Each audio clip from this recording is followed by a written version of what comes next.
Oxford Bookworms. Stage 3. Tales of Mystery and Imagination by Edgar Allan Poe. Retold by Margaret Nowdy. Published and copyright Oxford University Press, 1993. Cassette 1. Side 1. The Fall of the House of Usher. It was a grey autumn day, and the sky was full of large black clouds. All day I had ridden through flat and uninteresting countryside, but at last, as it began to grow dark, I saw the end of my journey. There in front of me stood the House of Usher. And at once, I do not know why, a strange feeling of deep gloom came down on me and covered me like a blanket.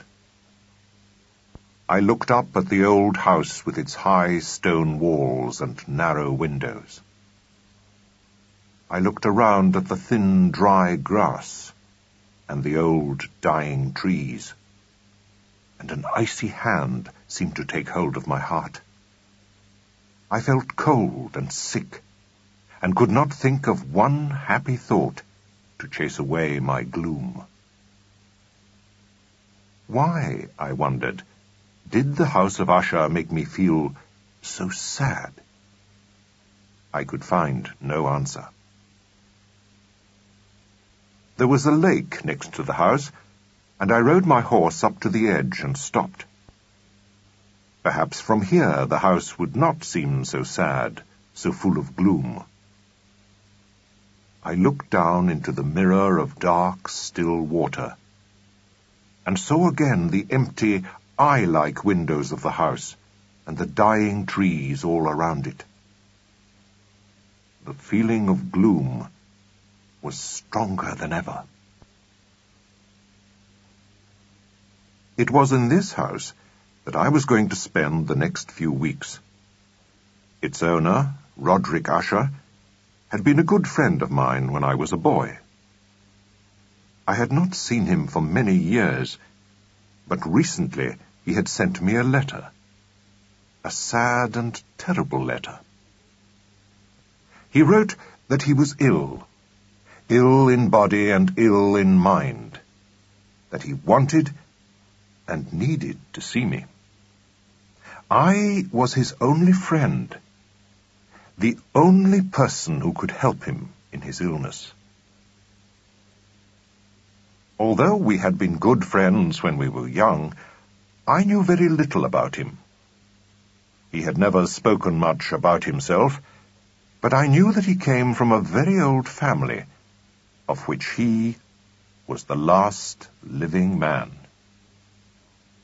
I also knew that in the Usher family there had never been many children, and so for hundreds of years the family name, together with the family home, had passed straight from father to son. As I stood by the lake, my feeling of gloom grew and grew. I knew also that underneath my gloom lay fear, and fear does strange things to the mind. I began to imagine that the gloom was not in my mind, but was something real. It was like a mysterious cloud, which seemed to come straight from the dark lake, and the dying trees, and the old walls of the house. A heavy grey cloud, which carried with it disease and fear. This was a dream, I told myself, and I looked more carefully at the building in front of me. It was, indeed, very old, and I noticed that every stone had cracks and holes in it. But there was nothing really wrong with the building. No stones were missing. The only thing that I noticed was a very small crack which started at the top of the building and continued all the way down into the dark waters of the lake. I went up to the front of the house. A servant took my horse, and I stepped into the large hall. Another servant led me silently upstairs. On the walls there were many strange, dark pictures, which made me feel nervous. I remembered these pictures from my earlier visits to the house, when I was a child. But the feelings that the pictures gave me on this visit were new to me. On the stairs, we met the family doctor. He had a strange look on his face, a look that I did not like. I hurried on, and finally the servant opened a door and took me into the study. The room was large and long, with high, narrow windows, which let in only a little light. Shadows lay in all the corners of the room, and around the dark pieces of furniture. There were many books and a few guitars, but there was no life, no happiness in the room. Deep gloom filled the air. When Usher saw me, he got up and welcomed me warmly. I thought he was just being polite, but as I looked into his face, I could see that he was pleased to see me. We sat down, but he did not speak at first, and for a few moments I watched him in surprise and fear.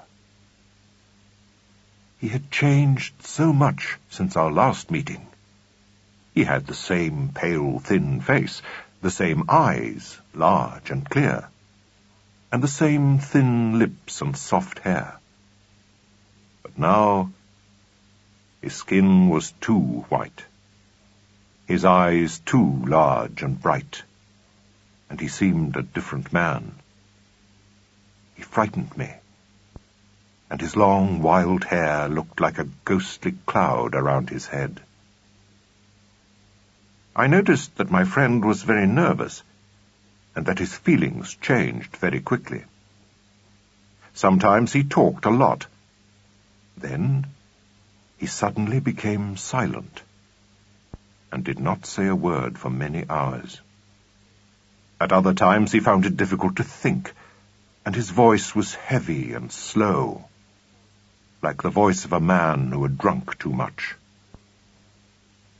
He told me why he had wanted to see me, and how he hoped to feel better now that I was with him.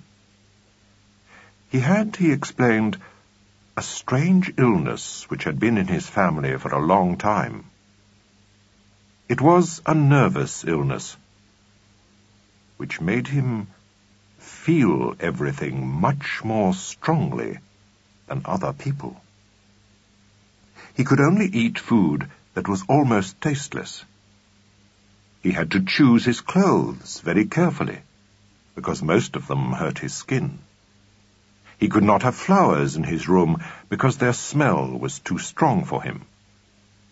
Light hurt his eyes, and most sounds hurt his ears, except the soft sound of guitars. Worst of all, he was a prisoner of his own fear. "I shall die," he used to say, "because of this fear. I'm not afraid of danger. What frightens me is fear itself.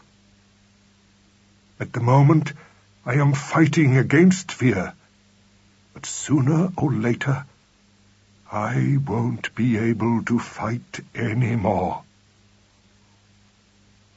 During long conversations with Usher, I learnt more about his strange illness. He was sure that it came from the house of Usher itself. He had not left the house for many years, and he had become, he thought, as sad as the house itself. The gloom of its grey walls and its dark, silent lake had become his own. He also believed that much of his sadness was because his dear sister was seriously ill. He had one sister, Madeleine, the only other person in his family who was still living. But each day she seemed a little nearer to death. Her death, Usher said blackly, will leave me alone in the world, the last of all the Ushers. While he was speaking, Madeleine passed slowly through the back of the long room, and without noticing me, disappeared. As I looked at her, my eyes felt heavy with sleep, and I had a strange feeling of fear. I looked across at Usher. He had covered his face with his hands, but I could see that he had become even paler, and that he was crying silently. Lady Madeleine's illness was a mysterious one, which no doctor could understand. Every day she became weaker and thinner, and sometimes went into a sleep, which was more like death than sleep. For years she had fought bravely against her illness, but on the night of my arrival she went to bed and did not get up from it again. You will probably not see her again alive, Usher said to me, shaking his head sadly. During the next few days, Usher and I never spoke about his sister. We spent a lot of time painting and reading together, and sometimes he played on his guitar. I tried very hard to help my friend, but I realized that his sadness was too deep. It was a black gloom that covered everything that belonged to his world. Sometimes, indeed, he seemed close to the edge of madness. He painted strange pictures and sang mysterious songs with wild words. His ideas, too, were strange. And he had one idea that seemed more important to him than all the others. He was quite sure that all things, plants, trees, even stones, were able to feel. The house of Usher itself, he told me, is like a living thing. When the walls were first built, life went into the stones themselves, and year after year it has grown stronger. Even the air around the walls and above the lake has its own life, and belongs to the house. Don't you see, he cried, how the stones and the air have shaped the lives of the Usher family? These ideas were too fantastic for me, and I could not answer him. One evening I was reading quietly, when my friend told me in very few words that the Lady Madeleine had died. He had decided, he said, to keep her body for a fortnight in one of the vaults under the house, before it went to its last resting place. This was because his sister's illness had been a mysterious one, and her doctors wanted to learn more about it. He asked me to help him, and I agreed. Together we carried the body in its coffin down to the vaults under the house. The vault that he had chosen was a long way down, but was under the part of the house where I slept. It had once been a prison, and was small, dark, and airless, with a heavy metal door. We put the coffin down, and then gently lifted up the cover to look at the dead woman for the last time. As I looked down at her face, I realized how much Usher's sister looked like him. My friend then said a few quiet words, and I learnt that he and his sister had been born on the same day. Each had known the other's mind, without the need for words. We could not look at her for long. Her strange illness had left her with a soft pink colour on her face, and that unchanging half-smile on her lips, which is so terrible in death. We put back the cover of the coffin, fixed it down well, and after locking the heavy door of the vault, went back upstairs into the gloomy house. After some days of deep unhappiness, I saw that my friend's illness of the mind was growing worse. He did not paint or read any more. He moved slowly from room to room, never knowing what to do. His face became paler.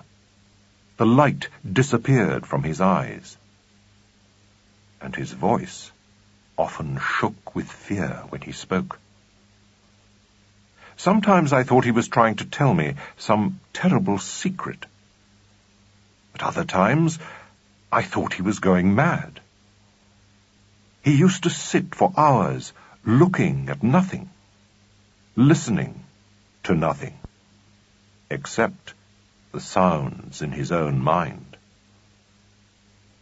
I myself began to know real fear. I felt my friend's terror, his deep gloom, slowly taking hold of my own mind. About 7 or 8 days after we had put Lady Madeleine's coffin in the vault, I went to bed, but could not sleep. Hour after hour I lay there fighting the fear and gloom that filled my mind. Outside there was a storm which was growing wilder, and my room was full of shadows and the dark shapes of the gloomy furniture. I tried to calm myself, but I only became more frightened. Suddenly, my body shook with a new terror. I sat up in bed and listened hard. Yes, I could hear some low sounds, coming not from the storm outside, but from somewhere inside the house.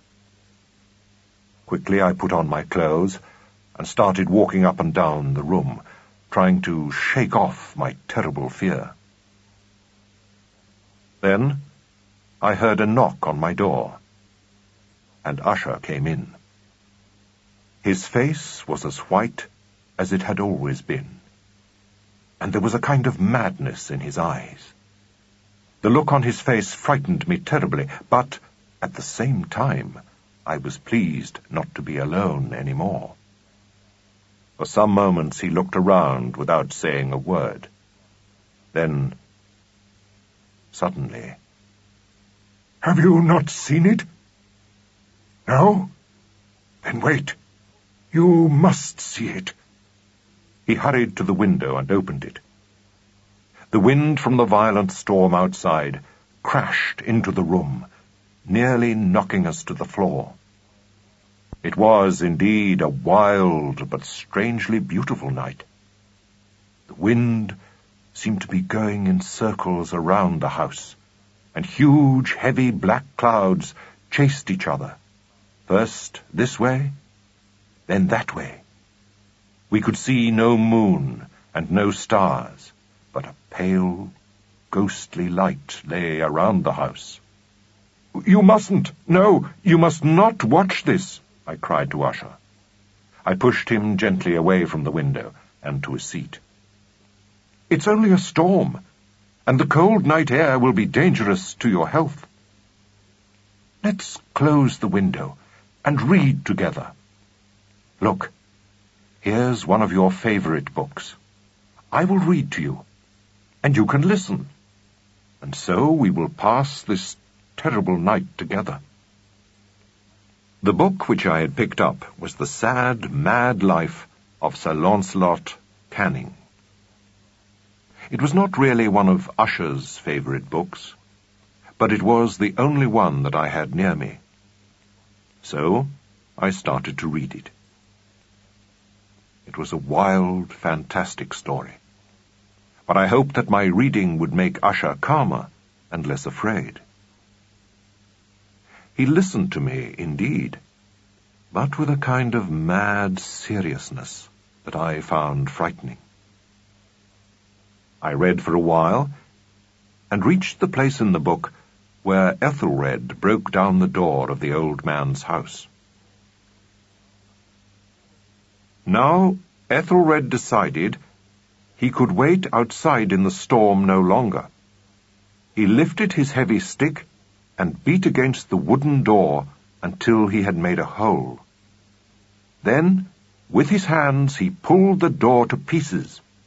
The noise of the dry wood cracking and breaking could be heard all through the forest. As I finished reading this sentence, I jumped in my seat, and then sat very still. I thought that I had heard from somewhere far away in the house the same noise of cracking and breaking wood. But I could not hear it clearly, and the noise of the storm was much louder. I continued reading. Ethelred entered the house, but could not see the old man. Then the house disappeared, and he saw a dragon with fire coming out of its mouth. Ethelred lifted his heavy stick and brought it crashing down on the dragon's head. As the dragon fell dying to the ground, it gave a terrible cry, a long, hard, unnatural scream. Here again I stopped suddenly. I was sure that I could hear a cry. It was low and far away, but it was a long, screaming sound, just like the one described in the book. Although I was feeling so nervous, I tried hard to hide my terror. I was not sure if Usher had heard the sounds that I had heard. In the last few minutes he had moved, and was now sitting with his face towards the door. But I could see that his lips were shaking, and his body was moving gently from side to side. I continued reading the story. And now Ethelred, after he had killed the dragon, turned and saw in front of him a palace of gold, with tall gates of shining silver in the walls. Bravely Ethelred ran towards the palace, but the shining silver gates did not wait for his coming, and fell to the ground at his feet with a great and terrible ringing sound. As I read these words, I heard clearly the loud, heavy sound of metal falling. I jumped to my feet, but Usher sat in his seat and did not move. I ran towards him. He was looking straight in front of him, and his face was like stone. As I placed my hand on his arm, his body began to shake. A sickly smile came over his lips, and he spoke in a low, hurried voice. He did not seem to realize that I was there. I put my head close to his to catch his words. "Don't I hear it? Yes, I hear it, and I have heard it. For many minutes, many hours, many days I have heard it. But I was too frightened to speak. We have put her alive into her coffin." Did Did I not tell you that I could hear even the softest sound? I tell you now that I heard her move in the coffin.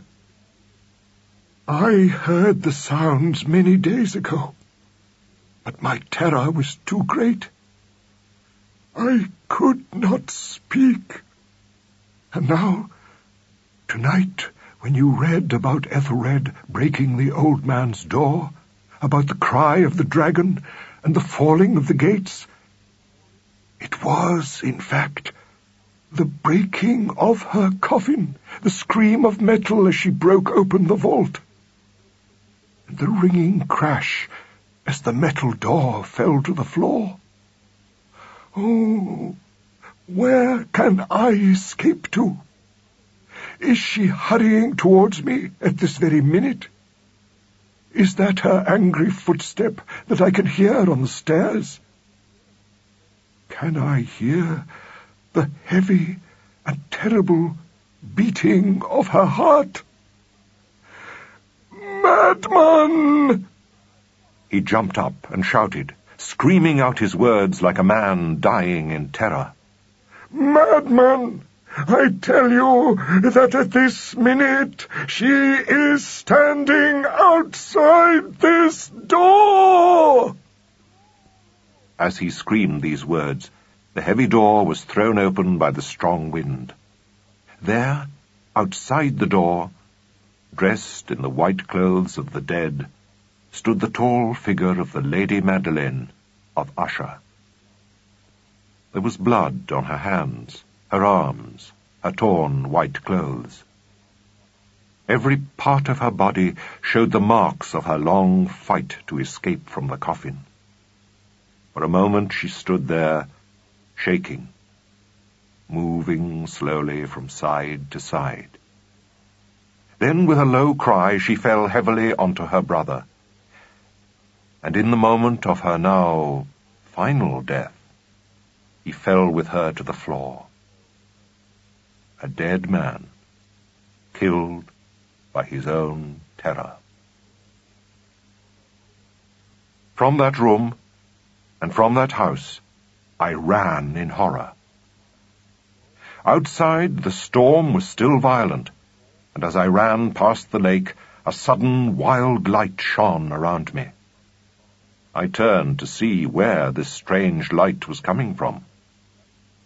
It was the moon, a full, blood-red moon, shining through a narrow crack in the walls of the house. It was the crack which started at the roof of the building and went right down to the ground. As I watched, the crack grew larger. The wind grew wilder. Now I could see the full circle of the blood-red moon and the great walls of the house breaking and falling. There was a long shouting sound, like the voice of 1,000 waters, and the deep, dark lake closed over the broken pieces of the house of Usher.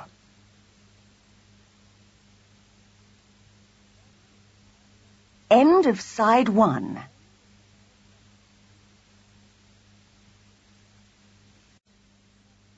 Cassette 1, side 2.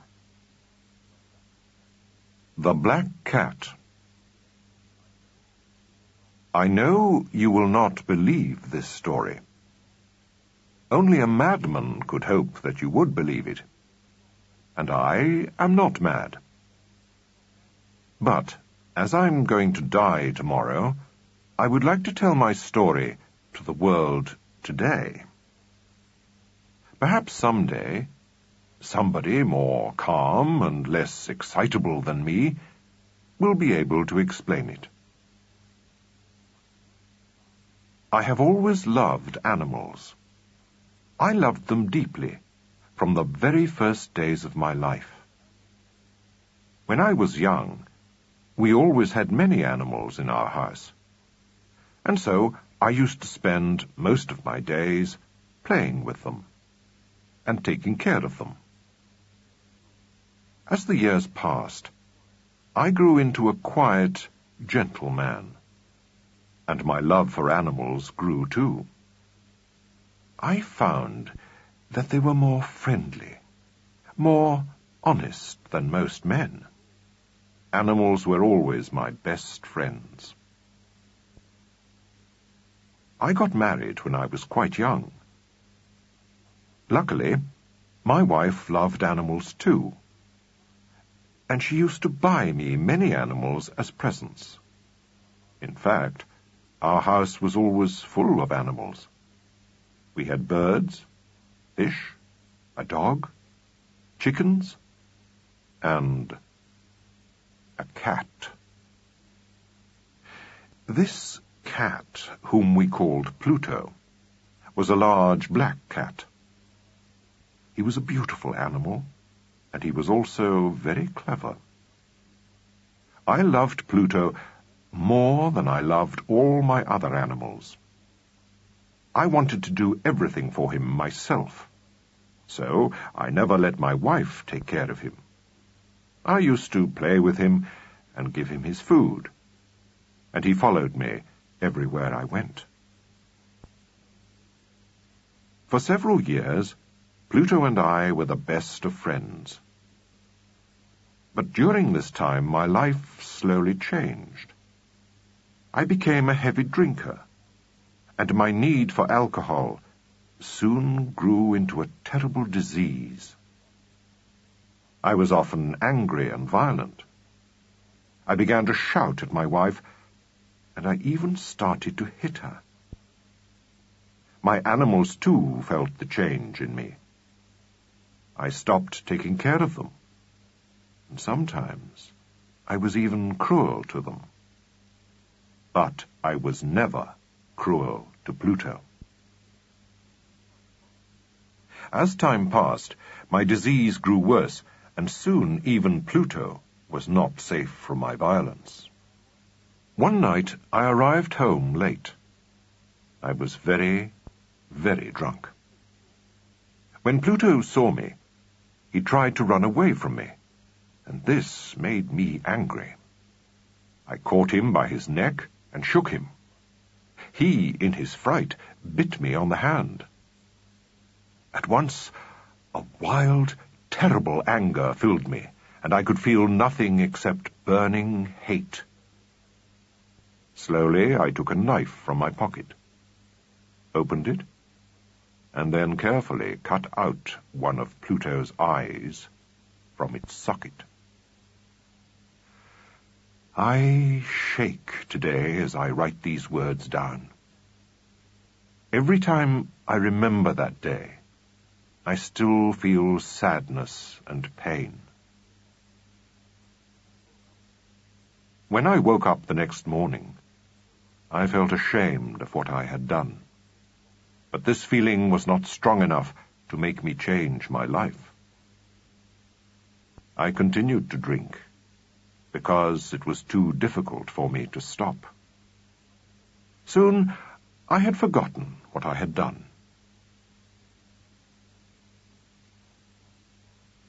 As the months passed, Pluto got better. His empty eye socket still looked terrible, but at least he wasn't in pain anymore. Not surprisingly, he used to run away from me when he saw me, frightened that I would hurt him again. At first I was sad to see him run away, an animal which had once so loved me. Then I began to feel a little angry. There is something strange about the human heart. We humans seem to like hurting ourselves. Haven't we all, 100 times, done something stupid or evil just because we know that we should not do it? It was because of this need to hurt myself, that I did this next evil thing. One morning I woke, found a rope, and calmly tied it round Pluto's neck. Then I hung the poor animal from a tree and left it there to die. I cried as I did this terrible thing. My face was wet with tears, and my heart was black and heavy. But I killed it. I killed it because I knew it had loved me, because it hadn't hurt me, even because I knew that I was doing something terrible and wrong. That same night, we had a fire in our house. I was woken from my sleep by loud shouts of fire. When I opened my eyes, I found that the fire had already reached the bedroom. My wife and I ran out of the house as fast as we could. Luckily, we escaped death, but the house and almost everything in it was destroyed. The next day, I went back into the house and saw several people standing in a group, looking at a wall. It was the only wall of the house that was still standing after the fire. It was one of my bedroom walls, the one where the head of my bed had rested. As I came nearer to the wall, I heard someone say, "How strange!" and another person, "That's impossible." And then I saw it. A huge cat. Not a real cat, but the shape of a cat, outlined in the white bedroom wall. It was as clear as a picture. I could even see a rope around the animal's neck. I stood there in horror, too frightened to move. Then, slowly, I thought back to the night before. I had left the cat hanging from a tree in the garden at the back of my house. When a neighbor had first noticed the fire, many people had run into the garden. One of them had probably cut the cat from the tree and thrown it through my open window in order to wake me up. The cat's body had hit my bedroom wall and left its shape there, because the plaster on that wall was new and still soft. Although I thought that this was a very reasonable explanation, the strange shape on the wall still worried me. I thought about the cat, day and night. I began to feel sorry that I had killed it. I started walking around the streets at night, looking at all the cats to see if I could find another one, like Pluto. One night, I was drinking in my favorite bar when I suddenly noticed a large black cat. I went up to it and touched it. It was very large as Pluto had been. It also looked very like Pluto, except for one thing. Pluto had been black all over, but this cat had a white mark on its front. I touched the cat, and he immediately lay down against my leg and seemed very friendly towards me. This, I decided, was the cat that I wanted. I offered the barman some money to buy the cat from him, but he said that the cat didn't belong to him. In fact, he had no idea where it had come from. So I took the cat home. My wife liked it immediately, and it stayed with us from that day. But soon, I do not know why, the cat started to make me angry, and as time passed, I began to hate it. I did not hurt it in any way, but I always tried to keep as far away from it as possible. I knew one reason why I hated this cat so much. On the morning after I had brought it home, I saw that, like Pluto, it had lost one of its eyes. My wife, who was the kind, gentle person that I had once been, only loved the cat more because of this. But the cat didn't like my wife. It loved me alone. Every time I sat down, it used to jump onto my knees. When I went out of a room, it used to run out in front of me and get between my feet, or climb up my legs. At these times, I wanted to kill it, but I didn't, because I was too afraid. Afraid of the cat, and even more afraid of the white mark on its chest. I have already mentioned this mark. At first there was nothing strange about it. It was just a white mark. But slowly, this mark grew and changed, until it had the clear shape of a terrible, a horrible thing.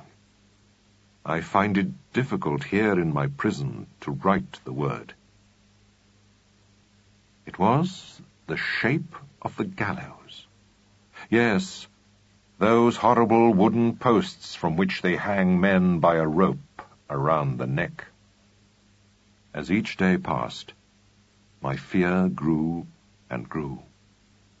I, a man, a strong man, had become afraid of a cat.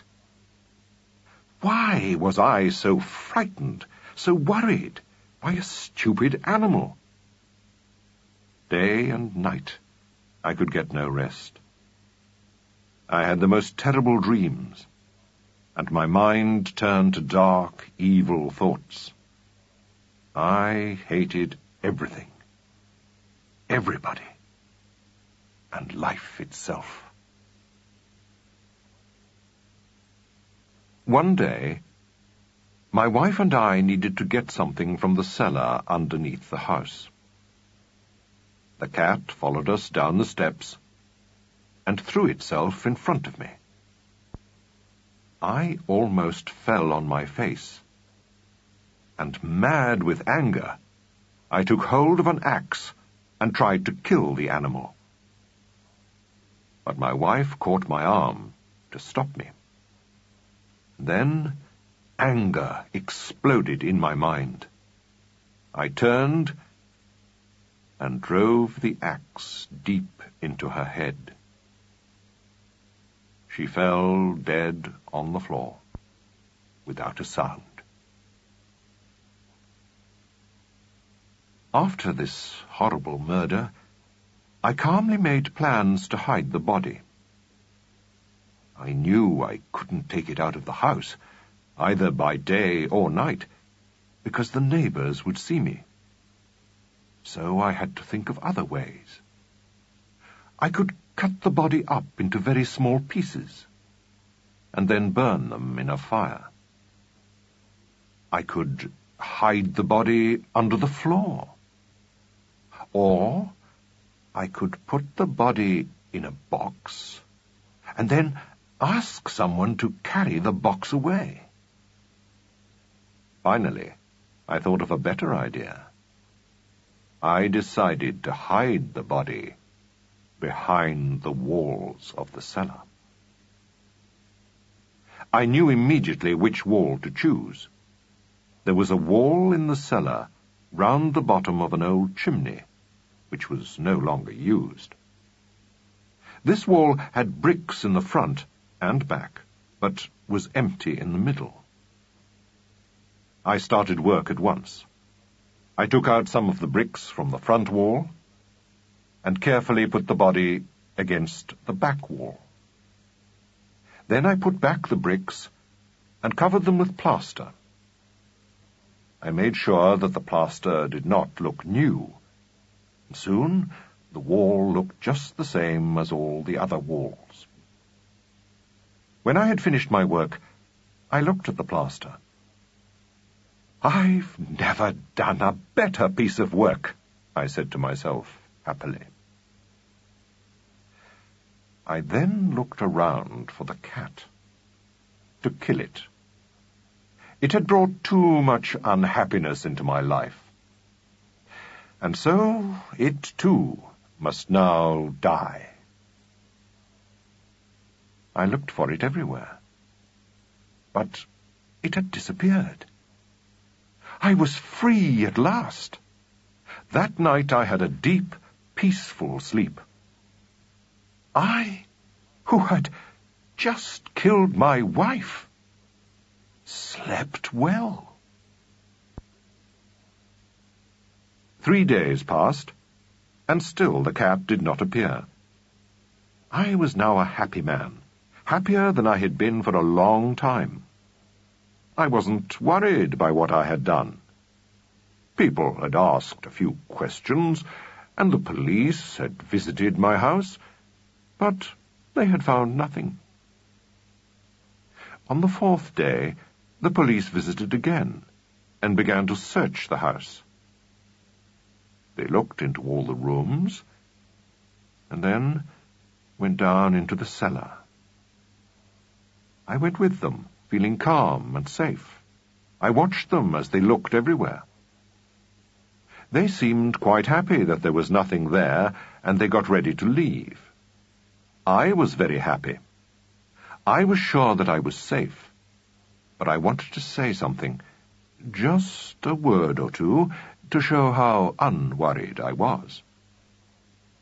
"Gentlemen," I said, "I'm pleased that you found nothing here, and that you are now leaving this house.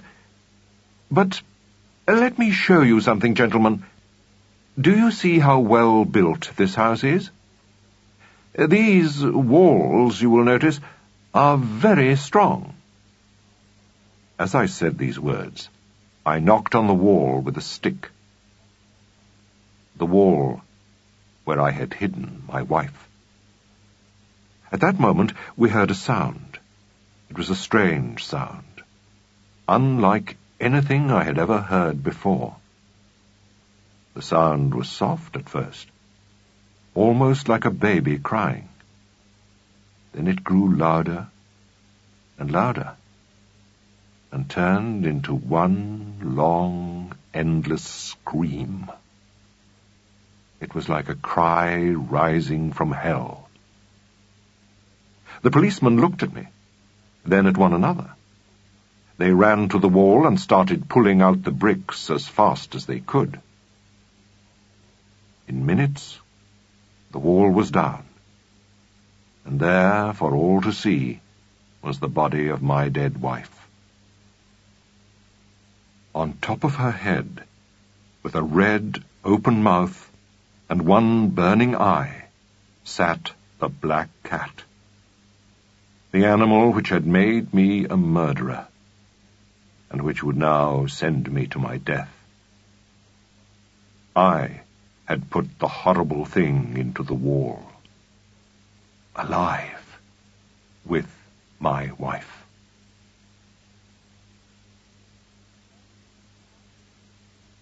End of Side 2. Cassette 2, Side 1. The Mask of the Red Death.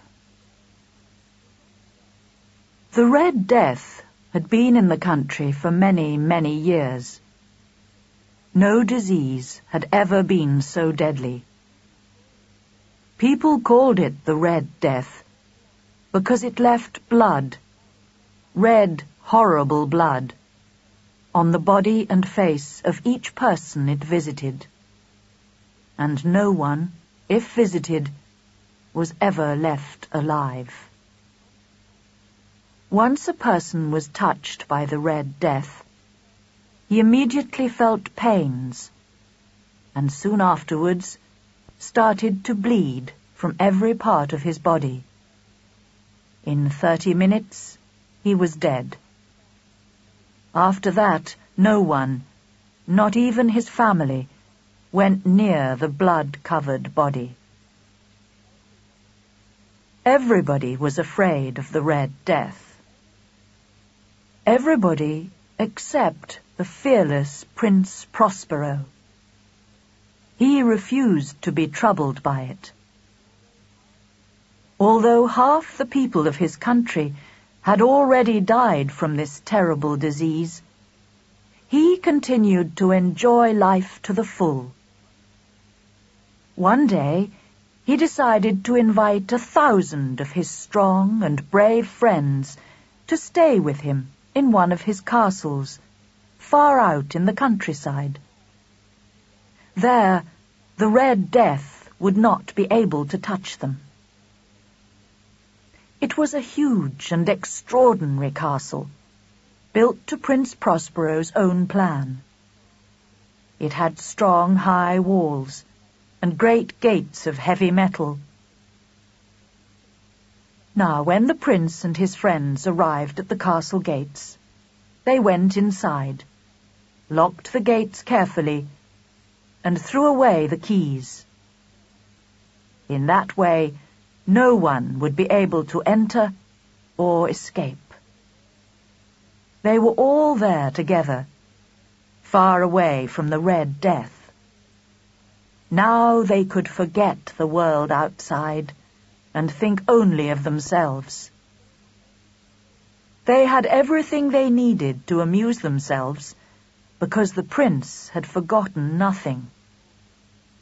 He had brought in food and wine, actors, musicians, and dancers.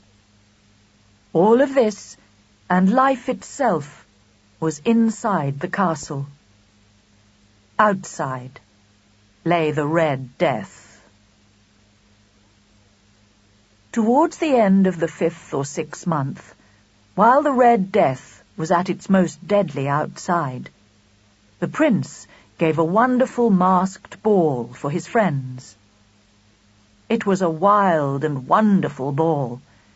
But first, let me tell you about the rooms in which he gave the ball.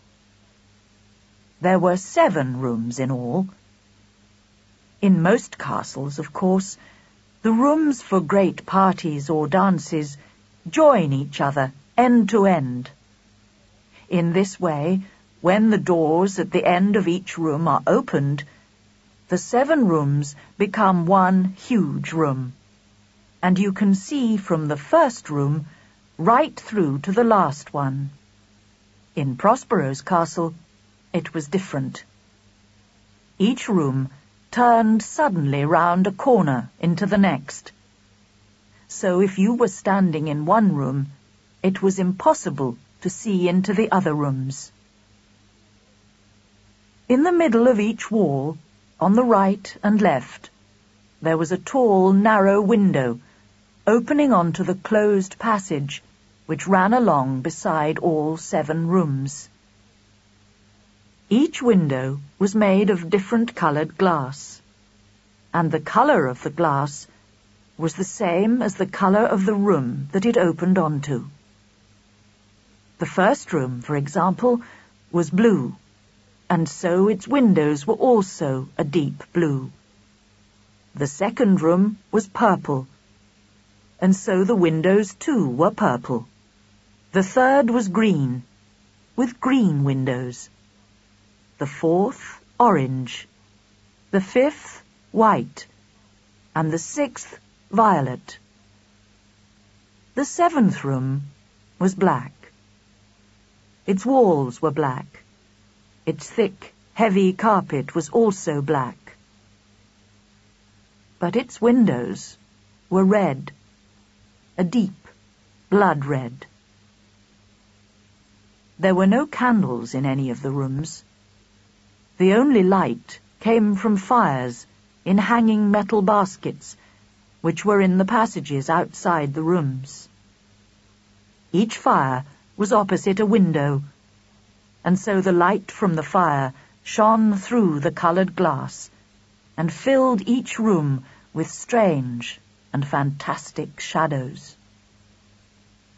But in the black room, the firelight that shone through the blood-red window changed the room into something too horrible to describe. In that strange light, faces became wild and frightening, and few people were brave enough to enter the room at all. In this room, against the farthest wall, stood a huge black clock. Every hour it chimed loud and deep and clear, filling the castle with its long, gloomy sound.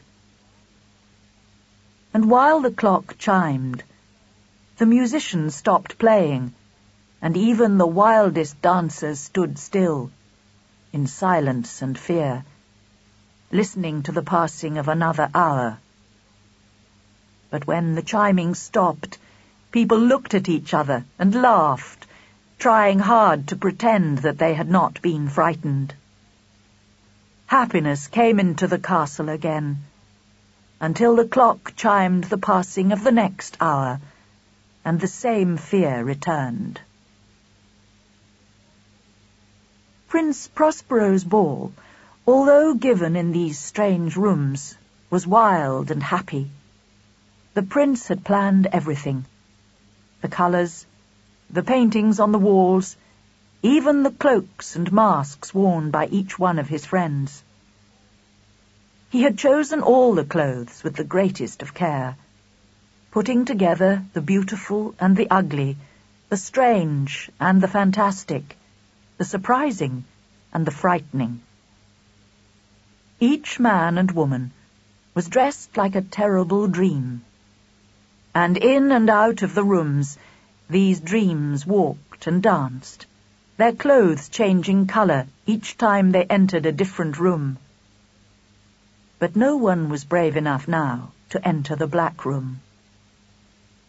As the night passed and the fires burned brighter, the colours and shapes in this room became more horrible than ever.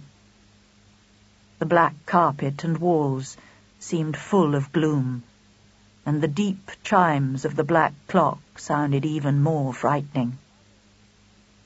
But the other 6 rooms were full of life and pleasure. People were dancing and singing, talking and laughing, and the wild noise of 1,000 happy men and women rang through the castle. Then came the hour of midnight, and once again dancers and musicians became still and silent as the clock slowly rang the 12 long chimes of midnight. And because the 12 chimes took a long time to ring, each person had more time to think and feel uncomfortable. They also had time, before the last chime had sounded, to notice a masked figure who had not been there before. The first person who saw the stranger told the next person, who told another, and in a few minutes a cry of fear and horror rose up from the crowd. Now you will remember that everyone at the ball was wearing strange cloaks and masks, which belonged more to the world of dreams and wild imagination than to everyday life. So why, you may ask, this horror and this fear? But even in the cruelest heart, there are some fears too terrible to laugh at. The tall, thin figure of the stranger was dressed from head to foot in the white clothes of the dead, and the mask over the face was frighteningly real. It was the face of a dead man. Worse still, the face and the body were covered with red, horrible blood. Here, in the middle of all that dancing and happiness, was a living picture of the Red Death. When Prince Prospero saw the masked stranger, his face became white with fear. Then his fear turned to anger, and he shouted out, "Who is that? Who is mad enough to play games with us and with death in this way? Take hold of him and pull off his mask. I want to see the face of the man who, tomorrow, will hang from the castle roof." The prince was in the blue room as he said these words. They rang loudly and clearly through the 7 rooms. Many of the prince's friends started to run towards the masked figure, but they were all too frightened to touch him. With slow and silent steps, the stranger walked slowly towards the prince, passing very near to him. Then he continued walking, and went from the blue room into the purple one, from the purple into the green, and then into the orange room, the white room, and then the violet room. No one tried to stop him. Then Prince Prospero, mad with anger, hurried through the 6 rooms with a sword in his hand. As the masked figure entered the black room, the prince was close behind him, holding his sword up high. At that moment, the stranger turned suddenly to look at the prince. There was a loud cry, and the sword fell upon the black carpet, followed by the dead body of the fearless Prince Prospero. At once, a crowd of people ran into the black room and took hold of the masked stranger. He was standing very still, in the shadow of the black clock. Angrily, they pulled away the clothes and the mask. But then they backed away in horror, because inside the clothes and mask they found nothing. And now each person in the castle understood that the Red Death was there among them. It had come like a thief in the night, and one by one they fell down dead. And the black clock stopped ringing with the death of the last person. And the fires also died away. And the only things left in the castle were darkness and the Red Death.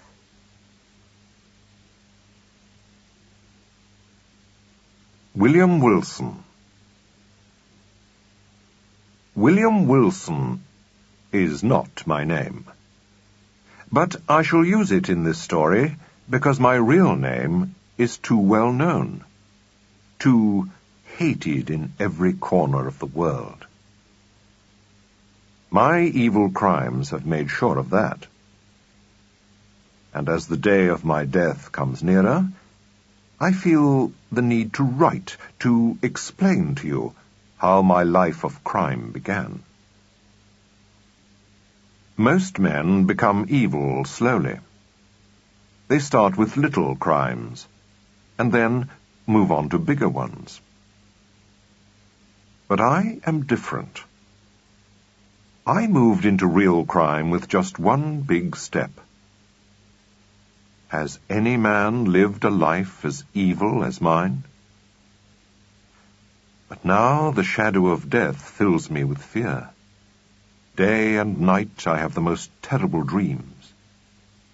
Perhaps someone, somewhere, will feel sorry for me. Listen to my story. I was a wild and excitable child. My parents worried about me, and often tried to punish me, but they never succeeded in changing me. I refused to obey them, and I never followed any orders that they gave me. I wanted to be free, so I listened only to myself. The first school that I can remember was a large and very old house in a small, quiet English village. As I write, I can still feel the coolness of the shadowy gardens near the house.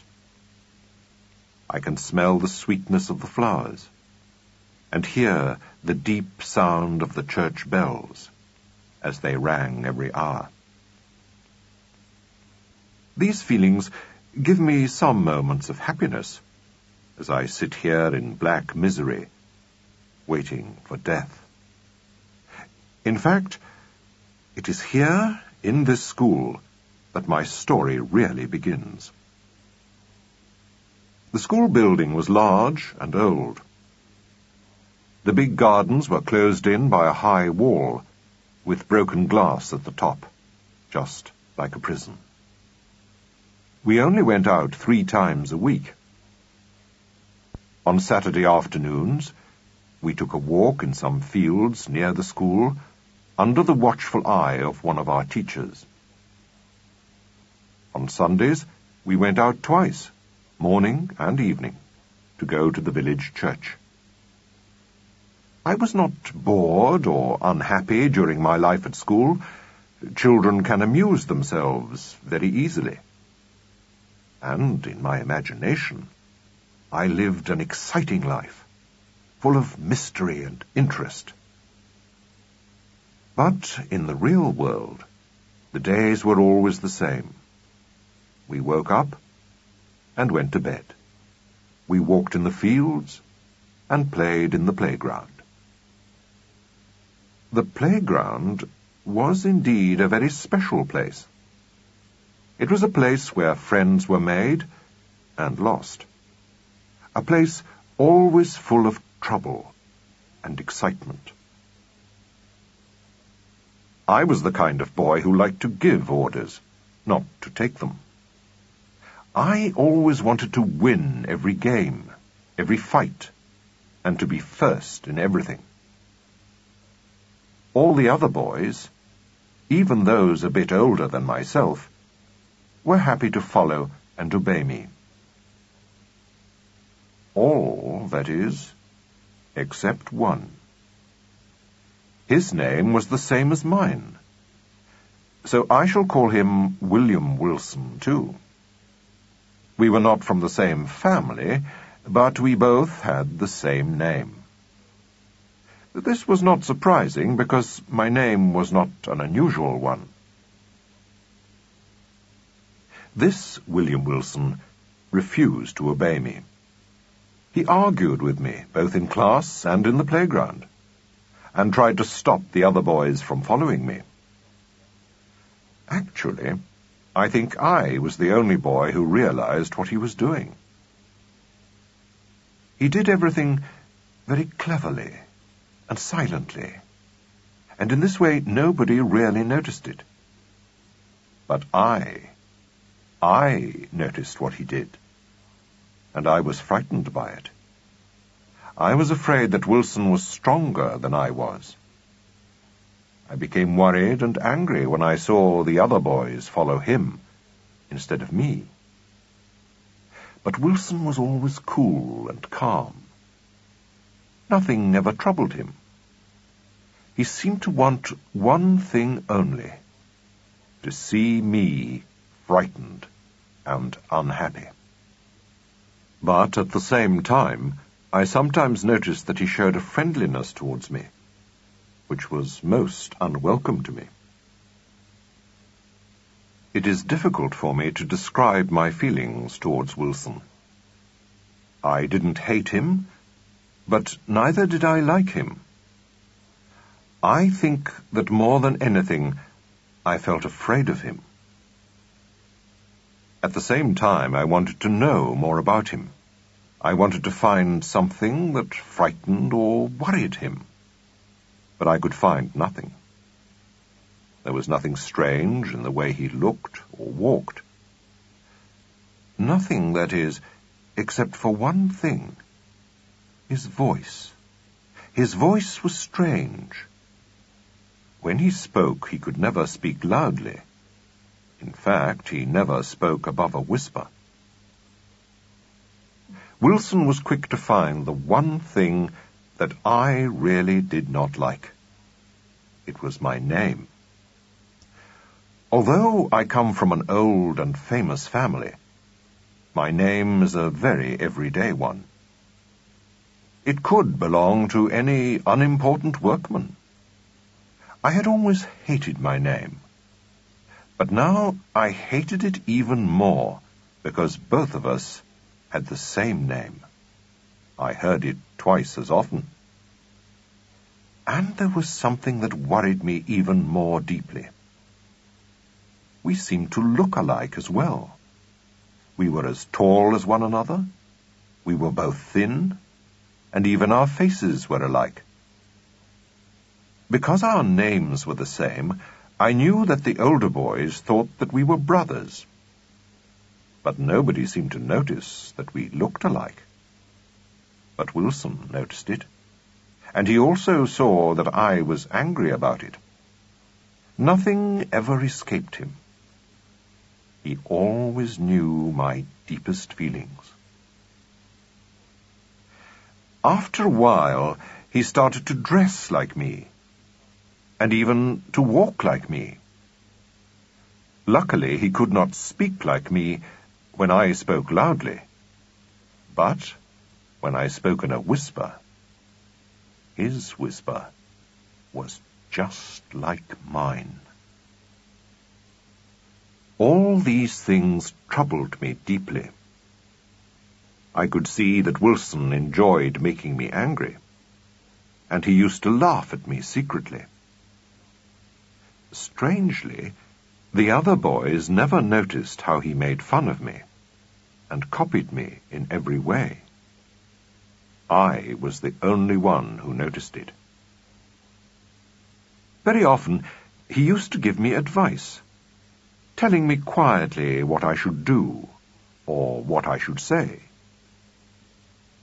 I hated him even more when he did this. Today, of course, I realized that his advice was always very good and sensible.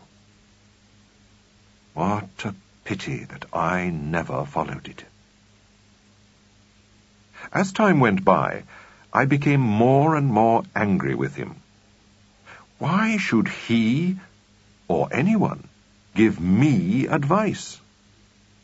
My feelings towards him changed, and I actually began to hate him. He noticed this, and tried not to come near me so much. One day, towards the end of my 5th year at school, we had a violent argument.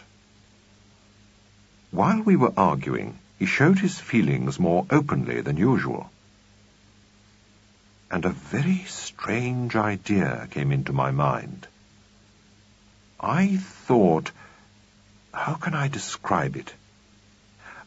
I thought, just for a second or two, that I had known him before, a long, long time ago, when we were very young children.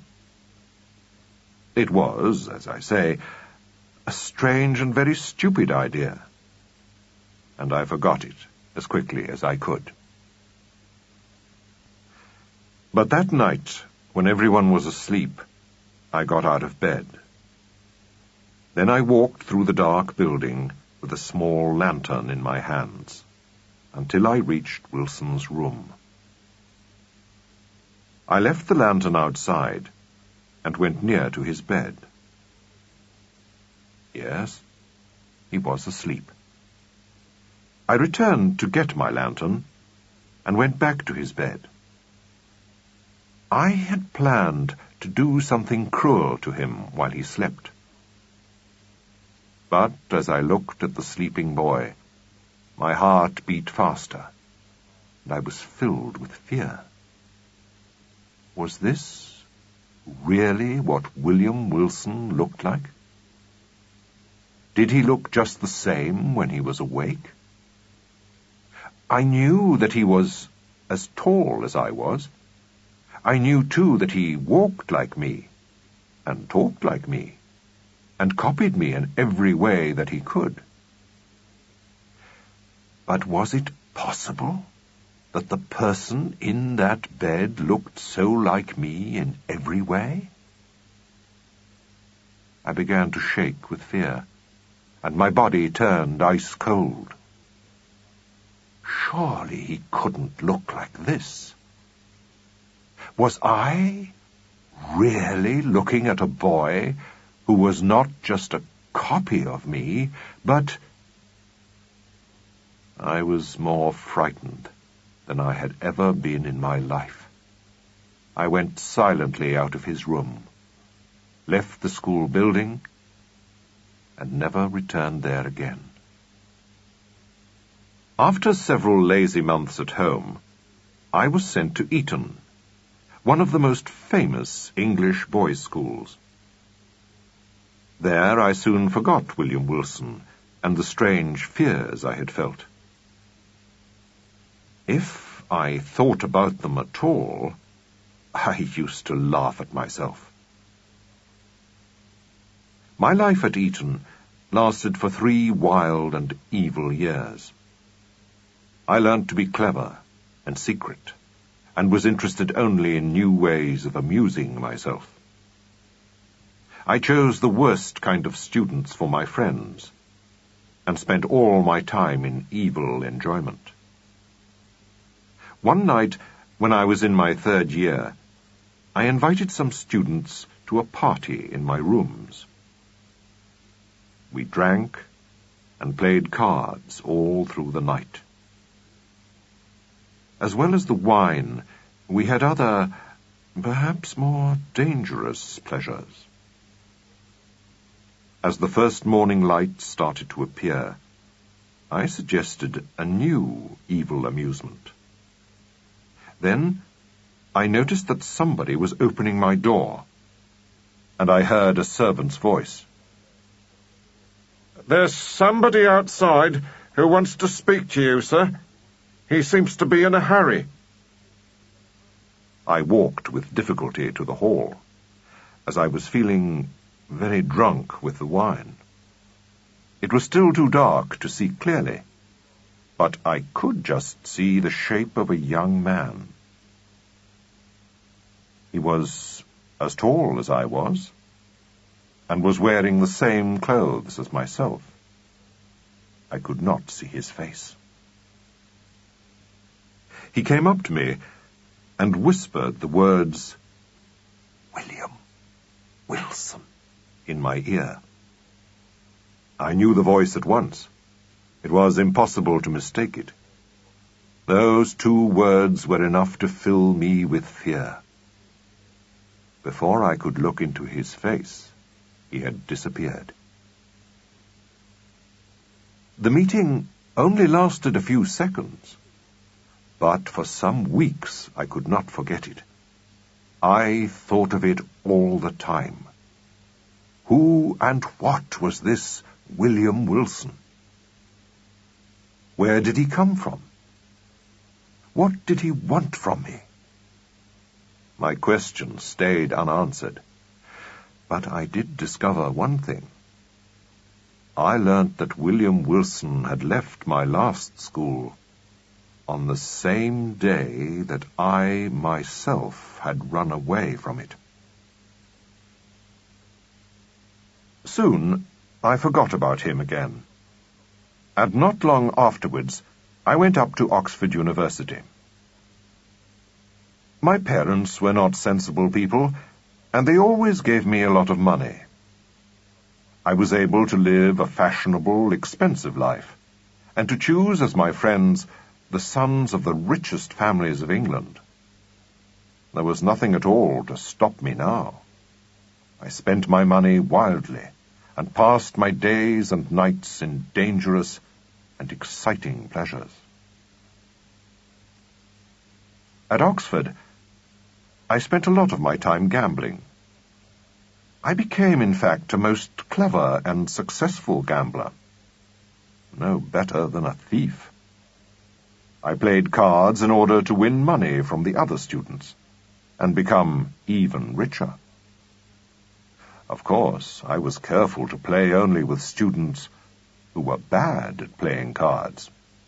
In this way, I could be sure of winning every time. My friends were not clever enough to see what I was doing.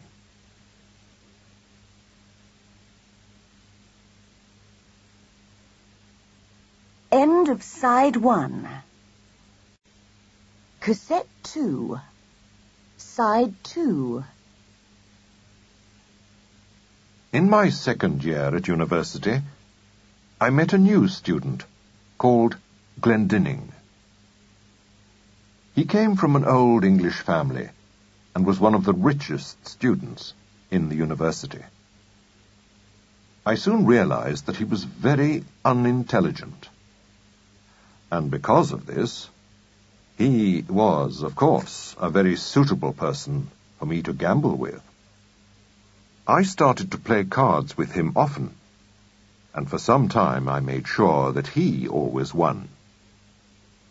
At last I decided that the time was right, and I made my plans carefully. I met Glendinning at the rooms of a friend of mine, a Mr. Preston, who had no idea of my secret plan. 8 or 10 other friends were also invited.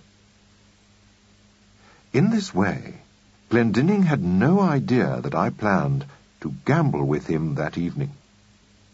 In fact, at the party, it was he who first suggested playing cards. We played for many long hours. In the end, by my careful plan, I was playing alone against Glendinning, while the others watched our game. Glendinning had drunk a lot of wine during the evening, and his hands were beginning to shake a little. From fear, or from the wine, I wasn't sure. He had already lost a large amount of money. Then he did what I had hoped for. He took another long drink of wine and said, "Let's double the stakes." Beginners always think they can win back what they have lost in this way. At first I pretended to refuse. Then he became angry, so, naturally, I had to agree. My plan was working excellently. We continued playing, and in less than an hour my winnings were 4 times as big. Glendinning's face was now as white as a sheet. Everyone around the table started talking. And to my surprise, I heard the words, "That's the end of Glendinning. He's just lost everything he had." I had heard that Glendinning was very rich indeed, rich enough to lose a lot of money and not to worry about it. Now I understood from the whispers around the table that this was not true. I had, in fact, won everything he owned, and so destroyed him. Nobody spoke. Glendinning had covered his face with his hands, and everyone clearly felt very sorry for him. Even I began to feel a little worried, and wondered what I should do. As we stood in silence, the doors suddenly opened, and a strong wind filled the room. It blew out all the candles in the room, and we were left in darkness. But in the few seconds before the candles went out, we noticed that a man had entered the room. He was about as tall as I was, and his face and body were hidden by a long cloak. As we stood in the darkness, we could feel him standing in the room. Then he began to speak. He spoke in a whisper, and his voice filled me with fear. "Gentlemen," he said, "I am here because I have something important to tell you. I am afraid that you do not really know the man who has just won so much money from Glendinning. Let me tell you how to learn more about him. Please look very carefully inside his left sleeve, and at the several little packets inside the large pockets of his jacket. Immediately after these words, he left the room as silently as he had entered it. That moment was one of the worst moments of my life. I had no time to do anything. My friends fell on me angrily, lit the candles again, and searched my clothes. They found the single cards hidden carefully inside my left sleeve. And in my pockets, they discovered the packets of special cards, which helped me to win every game I played. My friends stood around me in a circle and looked at me in silence. Mr. Preston then picked up a cloak from the floor. "Mr. Wilson," he said, "here is your cloak. You will, I hope, leave my room and then leave Oxford immediately." I wanted to hit him, but something stopped me. It was the cloak that Preston was holding in his hands. Although it looked like my cloak, I knew that it wasn't, because my own cloak was already over my left arm. It was a very unusual and expensive cloak, which a shop had made specially for me. How was it possible that there was now another cloak just like it? I thought back to the moment when the stranger had come into the room. Yes, he had been wearing a cloak too. Full of fear, I quickly took the cloak from Mr. Preston and left the room. The next morning I left Oxford and escaped to Europe. I was now known to be a cheat at cards, and every door in England would be closed against me. But bad luck travelled with me. In fact, I soon realized that my troubles at Oxford had been only the beginning. Soon after I arrived in Paris, I met William Wilson again. There, too, he destroyed my evil hopes. Everywhere I went, year after year, he appeared like a ghost and came between me and my plans. In Rome, he stopped me from getting what I wanted. In Vienna, too. In Berlin. And even in Moscow. Wasn't there anywhere where I could be left alone? I went from city to city, trying to escape from him. But I couldn't feel free.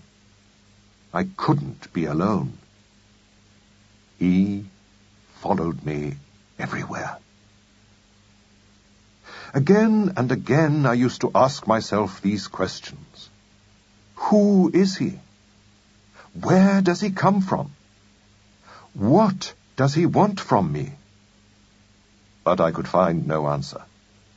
I thought deeply about all the times when I had seen him. In every city, I realized, Wilson had done the same thing. He had not stopped my plans all the time, but only when they were evil and dangerous, either to others or to myself. I understood all this, but still I was very angry. Why couldn't Wilson leave me alone? Why couldn't he let me live in the way I wanted to? I realized another thing, too. Every time Wilson appeared, he had never let me see his face. I had always noticed his clothes. It was difficult not to notice them, because they were always the same as mine. But he kept his face hidden from me. Why did he do this? Did he really think that I was so stupid? Did he think I hadn't realized who he was? The man who followed me everywhere and destroyed my plans again and again was the same William Wilson of my school days. But let me continue with my story. Until now, I had felt afraid of Wilson and had obeyed him. The mystery of his sudden arrivals, his cleverness, his deep understanding of me, all these things filled me with fear. I always obeyed him, although I hated myself for doing it. But recently I had become a very heavy drinker. Wine made me feel brave and strong, able to fight anybody who tried to stop me. At the same time, I began to think that Wilson was becoming weaker. Was this really happening? Or was it just a dream? I cannot tell, but I do know that my own feelings were becoming more and more violent. I began to feel a burning hope. Soon I would break free from this terrible enemy and never take his orders again. One evening in I was in Rome and was invited to a big party in the palace of Duke de Broglio. The Duke was old and boring, but his wife was young and beautiful, and not very sensible. I had evil plans for her. She and I had agreed to meet, during the party, in a quiet room where we could be alone. As I walked from room to room, looking for her in the crowds, I suddenly felt a hand touch my arm. Then I heard a whisper in my ears. Angrily, I turned round and saw a man. He was wearing the same clothes as I was, but his face was covered with a black mask. I caught him by his arm. "Stop!" I shouted. "I have had enough trouble from you. This is the last time you'll follow me anywhere. Come with me now into the next room. If you don't, I shall kill you right now, here where you stand." I took him into a small room nearby and pushed him violently to the floor. He got to his feet shakily and stood up against the wall. I then closed the door and ordered him to fight. For a second, he did not move. Then he silently took out his sword. It was a short fight. I was wild and excited, and felt stronger than I had ever felt before. After only a few seconds, I pushed him against the wall and plunged my sword into his body again and again. At that moment, somebody tried to open the door. I ran to check that the door was locked, and then ran back towards my enemy. How can I describe what I saw at that moment? During those few seconds when I had turned to the door, the room had become strangely different. There was now a large mirror at the end of the room. I was sure that it had not been there before. As I stepped up to the mirror, I saw myself, walking forward shakily, my face white and covered with blood. Or so I thought, but I was wrong. It was my enemy, Wilson, who stood before me in his last moments of life. His mask and cloak lay on the floor. His face was now uncovered.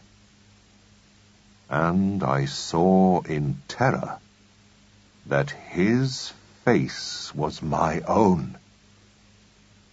Then Wilson spoke, but no longer in a whisper. And I thought I heard my own voice speaking, as he said, "You have won, and I have lost. But from this moment you too are dead. Dead to the world, to heaven, and to hope.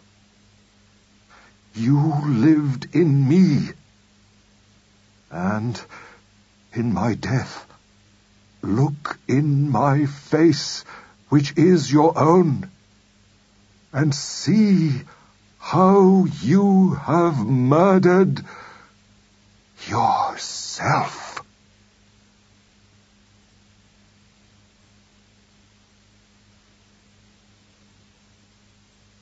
The Telltale Heart.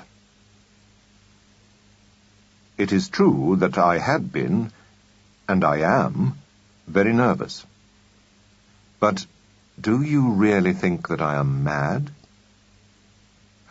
I could see and hear more clearly, not less, because of the disease. My hearing, more than anything, was excellent.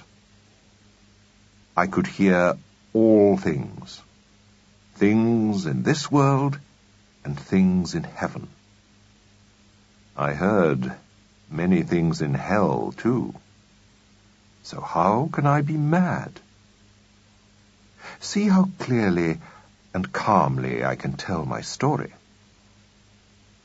I cannot explain how the idea first came into my head, but once I had thought of the idea, I could not forget it. I had no reason to do it. I was not angry. I loved the old man. He had never hurt me in any way. I didn't want his gold. I think it was his eye. Yes, he had a pale blue eye, the eye of a vulture. Whenever I looked at it, my blood became cold. And so, very slowly, I decided to kill the old man and escape from the eye forever. You are thinking, I know, that I am mad. But madmen are not clever. And see how cleverly I prepared my plan. Every day that week, I was so kind to the old man. And every night of that week, at about midnight, I opened his door very, very quietly. First, I put my dark lantern through the opening of the door. The lantern was closed, and so no light came out of it, none at all. Then slowly, very slowly, I put my head inside the opening. I took 60 long minutes just to put my head inside. Would a madman have worked so carefully? And when my head was inside the room, I opened the lantern carefully, and a thin ray of light fell onto the vulture eye. But the eye was always closed, so I could not do the work. You see, I did not hate the man. It was only the eye that I hated. On the 8th night, I started opening the door even more carefully. I was feeling calm and strong. There I was, opening his door, and he did not even know that I was there. I almost laughed at the idea. And perhaps at that moment he heard me, because he suddenly moved in his bed. But I did not move away. I knew that he could not see the opening of the door, so I continued pushing it open slowly and quietly. When my head was in the room, I tried to open the lantern, but my thumb slipped, and I made a noise. Immediately, the man sat up in bed and shouted, "Who's there?" I said nothing. For an hour I just stood there, without moving, and he sat in his bed, listening. Then he made a soft noise, a noise which I recognized. It was the noise of terror, the terror of death. I knew the sound, because I had made it myself many times, in the deep of the night when all the world was asleep. I felt sorry for the old man, but I laughed silently. I knew that he had been awake since the first noise, and his fear had grown and grown. Death had entered his room, and now the shadow of death lay all around him. He could neither see me nor hear me, but he could feel my head inside his room. I opened the lantern a little, and a thin ray of light fell on his eye. It was open, and as I looked at it, I became angry. I could see it clearly, a horrible pale blue eye that turned my blood cold. I could see nothing of the man's face or body, just his eye. And then I heard a sound. Hadn't I told you that my hearing was excellent? I knew the sound. It was the beating of the old man's heart. It grew louder and quicker. Yes, louder and louder with every minute. The old man's terror must have been very great. And now a new terror came to me. A neighbor might hear the noise of this beating heart. The old man's time had come. I opened the lantern fully and ran into the room. He shouted once, but only once, because I pulled him to the floor and pulled the heavy bed over him. For many minutes the heart continued to beat. But then it stopped. The old man was dead. I put my hand on his heart and held it there for many minutes. There was no life in him at all. Now his eye would not trouble me again. Perhaps you are still thinking that I am mad? You will not when I tell you of the clever way I hid the body. First I cut it into pieces. I cut off the head, and the arms, and the legs. I then took up 3 boards from the wooden floor, and hid the body underneath. Finally, I replaced the wooden boards with great care. Now no human eye, not even his, would see anything wrong. There was nothing to see, not even any blood. A bowl had caught it all. When I finished, it was 4 o'clock, and it was still dark. There was a knock at the front door. Calmly, because I knew I had nothing to fear, I opened the door. 3 policemen came in. They had come because a neighbor had reported a loud shout coming from the house. I welcomed the policemen and asked them to come in.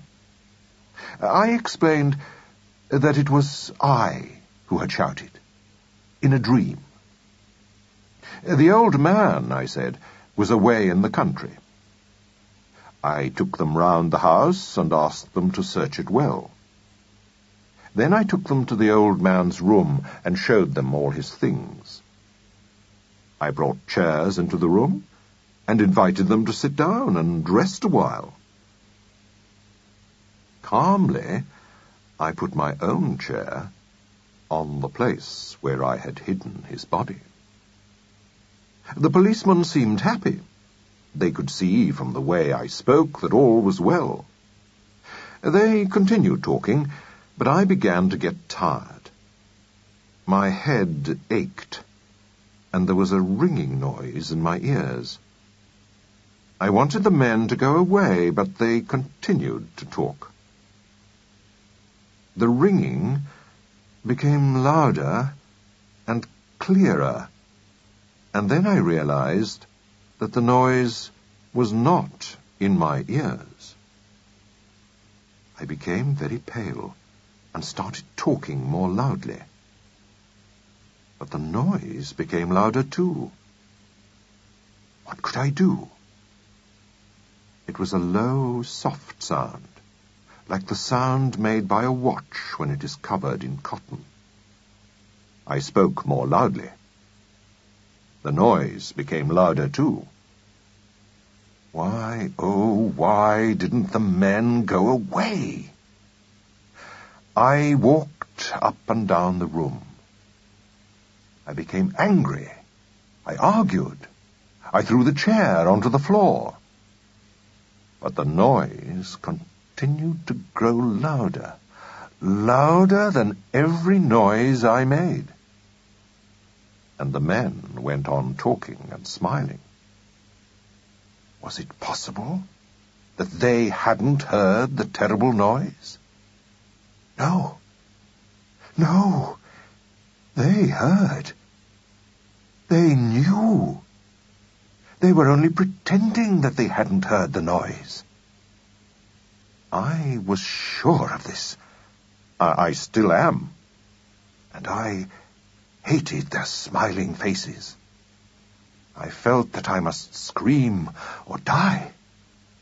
And now again the noise was louder. Louder. Louder. Stop, I shouted. Stop pretending that you cannot hear it. Yes, I did it. Pull up the floorboards. Here, here, here. It is the beating of his horrible heart.